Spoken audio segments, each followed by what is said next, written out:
रवि की शादी बड़े धूमधाम से हुई। उसकी पत्नी स्नेहा एक बड़े शहर के आरामदायक माहौल में पली बढ़ी थी, जहां हर मौसम के लिए अलग-अलग सुविधाएं थीं। दूसरी तरफ रवि का परिवार गांव में रहता था, जहां जिंदगी सादगी से भरी थी। शादी के कुछ महीनों बाद स्नेहा पहली बार ससुराल आई। यह सर्दियों का मौसम था और गांव में कड़ाके की ठंड पड़ रही थी। घर में हीटर या ब्लोअर जैसी कोई चीज नहीं थी। सभी लोग मोटे कंबल और रजाइयों में सर्दी से बचने की कोशिश कर रहे थे।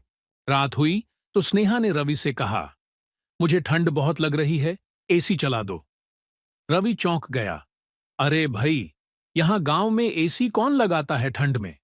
लेकिन स्नेहा को तो बचपन से ही आदत थी कि जब ठंड ज्यादा लगे तो एसी का हीटर मोड ऑन कर दिया जाए। उसने जिद पकड़ ली, मुझे तो बिना एसी के नींद नहीं आएगी। रवि समझ नहीं पा रहा था कि अब क्या करे। उसने मां को जाकर बताया। मां हंसते हुए बोली, बेटा, यह एसी गांव में नहीं, बड़े शहरों में ही चलता है। यहां तो ठंड भगाने का सबसे अच्छा तरीका गरम गरम अलाव, अंगीठी होता है। रवि ने स्नेहा को समझाया कि गांव में लोग ठंड से बचने के लिए अलाव जलाते हैं, मिट्टी के घर दीवारों में ठंड को रोकते हैं और रजाई के अंदर गर्म पानी की बोतल रखकर सोते हैं। लेकिन स्नेहा को यह सब नया लग रहा था।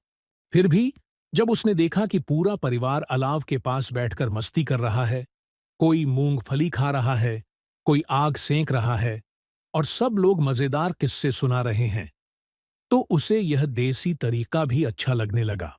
कुछ ही दिनों में स्नेहा को गांव की ठंड में रहने की आदत हो गई।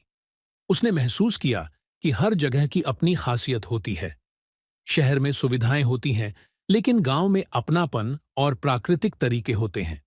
अब जब भी वह ससुराल आती, तो खुद ही अलाव जलाकर उसके पास बैठ जाती और कहती, एसी से ज्यादा अच्छा यह देसी हीटर है।